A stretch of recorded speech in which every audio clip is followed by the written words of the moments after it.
एक शख्स बड़े कारखाने में काम करता था।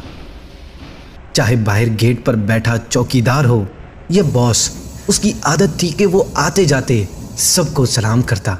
एक दफ़ा छुट्टी का वक्त था और सब काम करने वाले लोग घरों को जा रहे थे। कारखाना बंद होने से पहले उसे कुछ याद आया तो वो अकेला गोश्त को फ्रीज करने वाले हिस्से में गया, मगर गलती से दरवाज़ा बाहर से लॉक हो गया और वो अंदर बर्फ वाले हिस्से में फंस गया। सब जा चुके थे, कोई मदद की उम्मीद भी ना थी।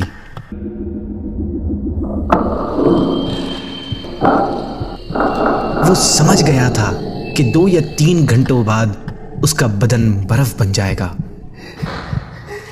उसे मौत सामने नजर आने लगी थी। वो रो रो कर दुआएं मांगने लगा, तौबा व इस्तिग़फ़ार करने लगा।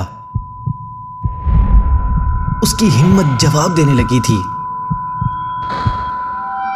इतने में अचानक सर्द खाने का दरवाजा खुला और एक शख्स भागता हुआ अंदर आया। वो चौकीदार था। चौकीदार उसे बाहर निकालकर गरम हीटर के पास ले आया।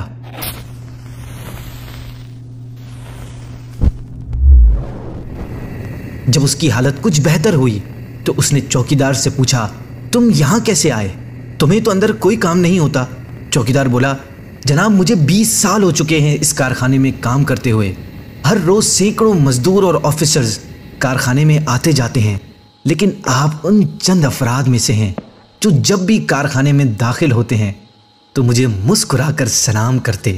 निकलते हुए आपका सलाम और खुदा हाफिज करना मेरे सारे दिन की थकावट दूर कर देता है। मेरा दिल खुश हो जाता है। आज आपका सलाम तो सुना था, लेकिन खुदा हाफिज नहीं सुना था। इसीलिए आपको तलाश करते करते यहां आया।